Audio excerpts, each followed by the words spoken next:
Päevakorrapunkt 3. Loa andmine Tartu linna omandis olevate kinnistute võõrandamiseks. Taas palun abilinnapea Jarno Laur ettekandjaks. Auväärt volikogu esimees, auväärt volikogu liikmed, selle päevakorrapunktiga soovime me viia käibesse päris mitu linnale kuuluvat maaüksust, mis võimaldaks ehitada elamuid ja tuua linnale rohkem elanikke või siis, nii nagu Kaupmehe tänav 7 puhul, ehitada ärihooneid ja luua töökohti. Nüüd võib-olla põgusalt kõigi nende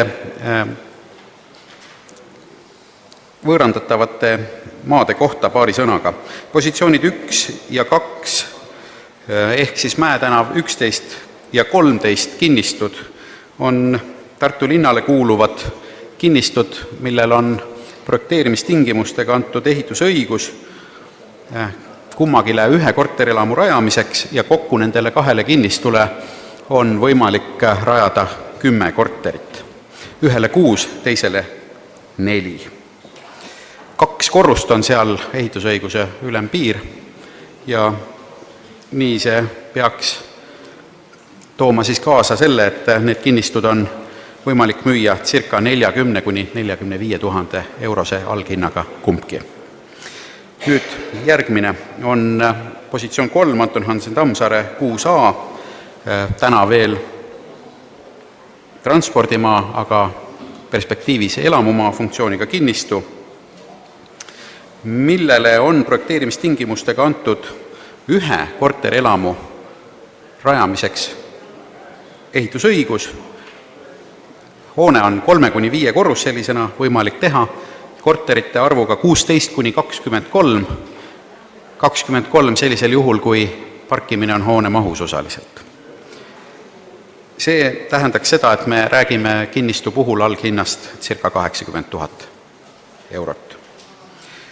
Positsioon 1.4 on Veski tänav 11A, kinnistu, mis iseseisvalt ehitusõigust oma suuruse tõttu ei oma, küll aga me näeme, et sellel kinnistul võib olla potentsiaal kas siis liidetuna mõne naaberkinnistuga või siis koos garaažide maa-alaga ta tegelikult võimaldaks ka eraldiseisvat ehitusõigust taodelda. Nüüd 507 ruutmeetrit on siis selle kinnistu pindala. Igal juhul on selge see, et Tartu linnal teda valitsemiseks või liikluskorralduseks või millekski muuks vaja ei ole ja võiksime ta realiseerida. Hinnanguliselt see alghind peaks jääma sinna 25 000 euro kanti.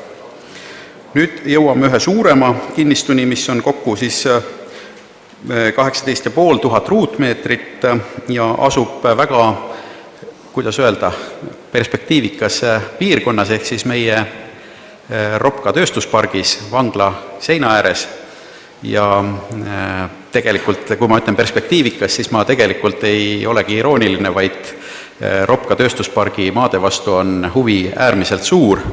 Need krundid, te teate, et linnal praktiliselt krunte enam müüa hetkel ei ole, et me peame tegelema teede edasi ehitamisega, et järgmine etapp kasutusele võtta. See kinnistu võiks minna müüki ehitushinnaga circa 450 000 eurot.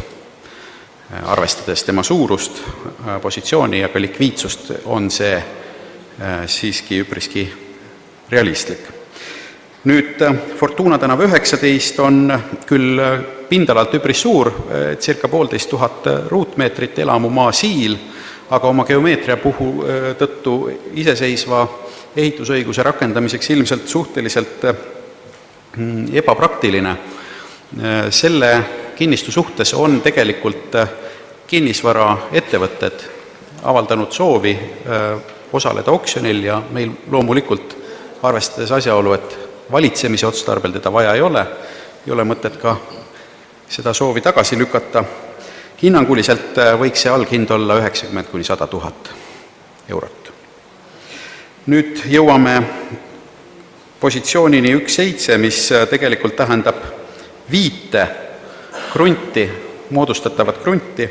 Need moodustatakse Ujula tänav 98 ja Ujula tänav 102 detailplaneeringu alusel ja selle detailplaneeringu järgi on nendele 5 positsioonile võimalik igale ühele ehitada kuni 2-korruseline korterelamu ehitusaluse pindalaga 280 ruutmeetrit ja korterite arvu tegelikult see detailplaneering ei täpsusta, siin tuleb mängu tavaline koormusindeks ja parkimise võimalused.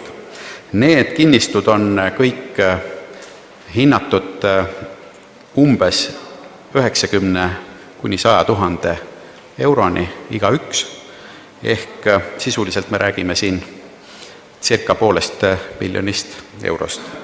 Nüüd komisjonides olid arutlusel ka paar küsimust või sellist põhimõttelisemat lähenemist, sellesama Ujula tänava puhul näiteks, et mis saab infrastruktuuri väljaehitamisest ehk siis teest ja tänavast. Täna on linnamajandusosakonna kolleegid seda tööd tegemas. Ujula tänav tegelikult tahetakse eelprojekti staadiumis läbi lahendada kuni Kvissentalini, nii nagu linna üldplaneeringus plaan on, ja realiseerida siis vastavalt elamuehituse saabumisele.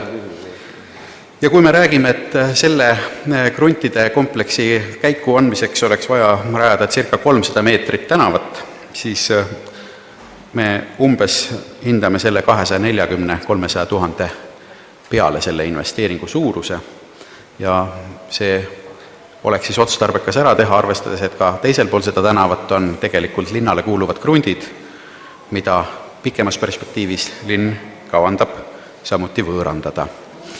Nüüd kindlasti on üks küsimus, mis tõusatus, kas sellisel hulgal kinnistute müümine on otstarbekas ja kas me tegelikult ka saame elanike linna või saame täiendust anda kinnisvaraettevõtjate portfellidesse nii-öelda raskete aegade üleelamiseks. Siis linnavalitsus on arutanud ja pidanud otstarbekas enamuse nende kinnistute puhul tegelikult rääkida ka hoonestuskohustusest mingi kindla ajaperioodi vältel, mis on siis tagatud vastavate kas leppetrahvide või mingite muude meetmetega, mida me oleme kasutanud ka varasemalt. Ja seda viisi me usume, et meil õnnestub tegelikult tagada nii, et lähemate aastate jooksul need krundid kõik ka tegelikult saavad hoonestatud ja Tartu linnas tekib juurde vajalikku elamispinda. Minu poolt praegu kõik, aitäh! Aitäh! Kas on ettekandjale küsimusi? On. Kolleeg Salm, palun. Esimene küsimus siin ees. Hea ettekandja, et arenguplaneerimiskomisjonis oli selline küsimus üleval, et kas nende kruntide hind ei võiks olla suurem, kui eelnevalt tehtakse näiteks investeeringud tänava välja ehitusse. Et kas nüüd sellised aspekte või teine aspekt, et Ujula tänav ka teiselt pool tänavat plaanid krundid võõrandada selle ettepanekuga see volikokku tulla, et kui seda kompleksi tervikuna müüa, et kas siis tulu ei võiks olla suurem linnale? Tegelik loogika muidugi turul ütleb nii, et väga suurte komplektide müümisel hind läheb alla. Ehk see, kui me tahaksime nii-öelda rahalist võitu, siis me kindlasti ei peaks nii tegema.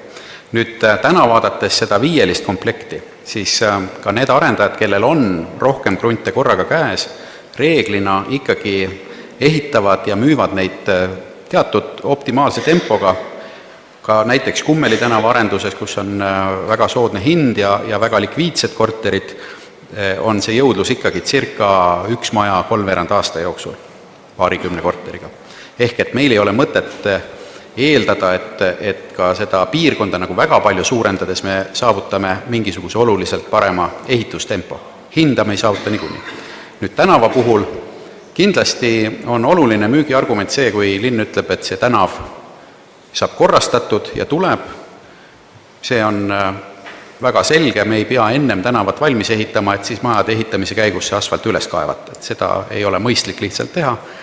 Linn loomulikult läheb kaasa nende arendustega, mis seal on, kui on valmis kommunikatsioonid, on ühendused, on põhiline nii-öelda ehitustöö tehtud, siis oma loogikaga me järgneme sellele. Ja see peaks olema piisav argument tegelikult ka kruntide potentsiaalsetele ostjatele. On üks küsimus veel, kolleeg Kõre, palun.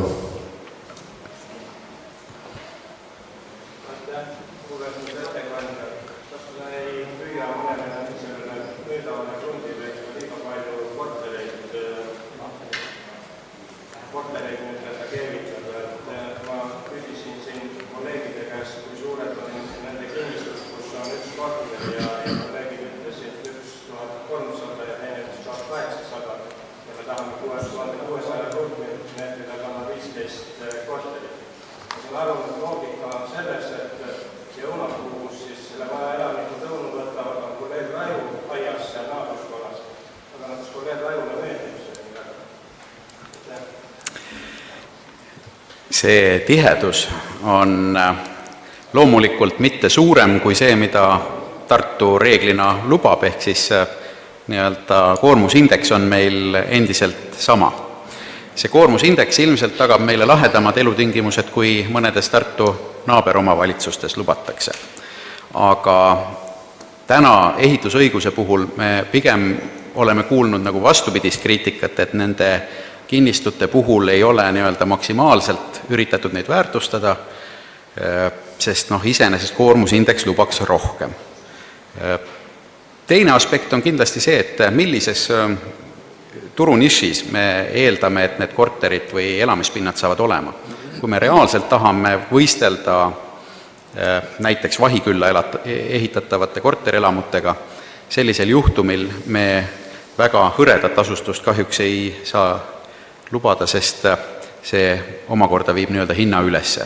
Nii et paraku see on tõepoolest selline kompromiss, et kui me tahame seal konkureerida enam-vähem samas hinna nii-öelda vahemikus, siis teatud tihedusega tuleb kompromisse teha. Hea näide on, jällegi ma toon seal Kummeli tänava arenduse, mis on täna üks jõudsamalt arenevaid Tartu linnas asuvaid korterelamute piirkondi, kus ehitatakse tõesti tempoga 2 maja või 3 maja 2 aastas ja see tihedus on seal umbes ongi 100 ruutmeetrit krunti ühe korteri kohta ja see suudab siis tagada võrdväärse hinna äärelinna piirkondadega.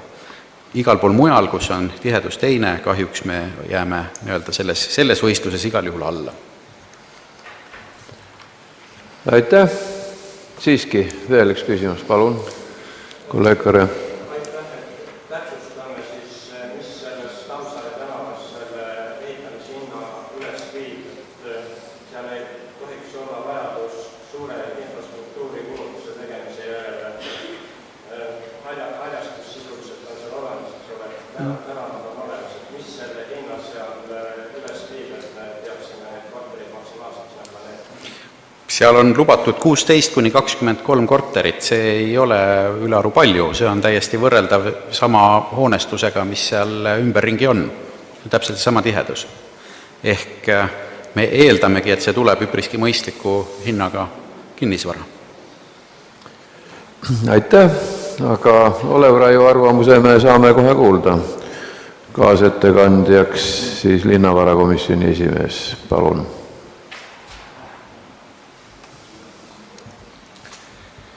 Lugupeetud kolleegid, selle eelnõu arutelul komisjonis oli 2 põhilist arutelu- ja vaidlusobjekti, milledest mõlemad on tegelikult siin saalis juba kõlanud.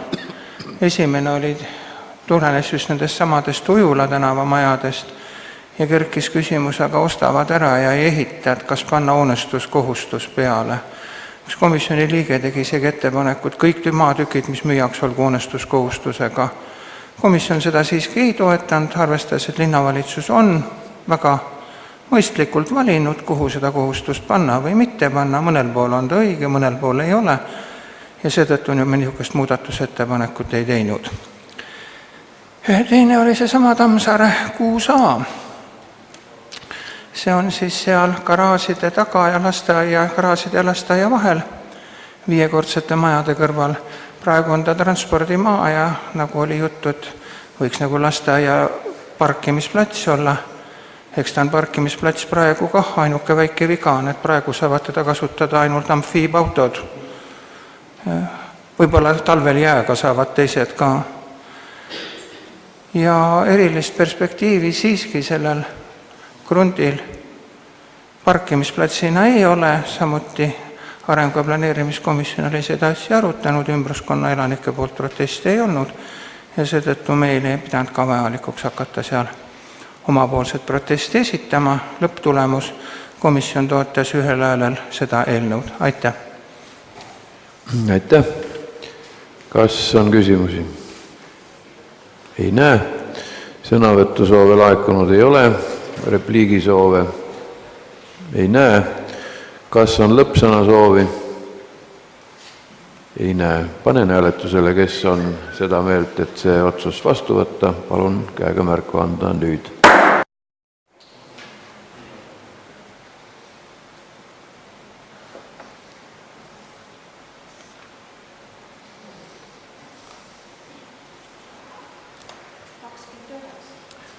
Poolt 29, kas on vastuhääli? Ei ole, seega on otsus vastu võetud.